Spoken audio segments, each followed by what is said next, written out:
You're listening to the Wired for Impact podcast.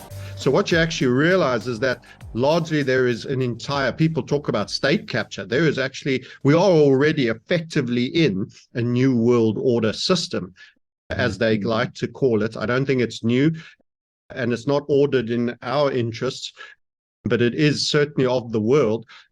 And we're experiencing it, whether you're talking about the events of March 2020, which I won't say the name, but everybody knows, a tissue.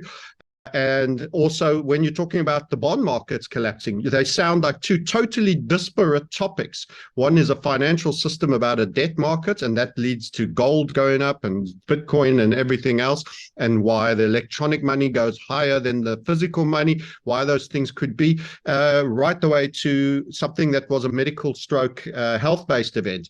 So you see the same hand. So there is a much darker, larger system, and you've been born into it. And it's very difficult, one person in one lifetime, to undo the spaghetti junction of CFRs, Federal Reserves, Club of Rome's, all in one lifetime. You're not going to be that hero. I don't doubt that I'll be nowhere near anywhere close to that hero. But I am going to call it as I see it, and I'm going to be bold about it, and I'm going to assume I'm well protected through the life force, and I'm going to punish them with living a great life in spite of the system.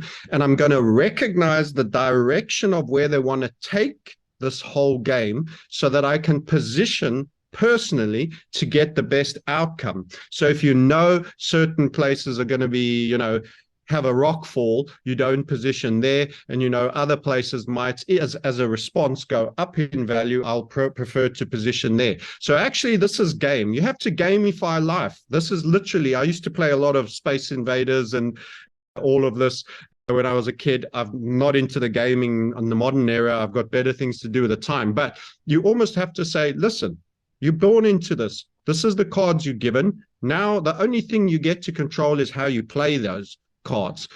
Recognize the system for it is, learn as quickly as possible how it is, be bold and be a leader amongst men, be a sage, be wise. That's what you can do. Be courageous, and at the same time go and live each moment and really be happy. And as I was saying to you, you can't have a bad day. People that get depressed, because I've walked the deserts and got it wrong a little bit, got too into the screens, got too into the Twitter and the murder and watching everything is, a new group of Palestinian kids floored in a building or some other tragedy or some other thing, and you can get dragged down by it.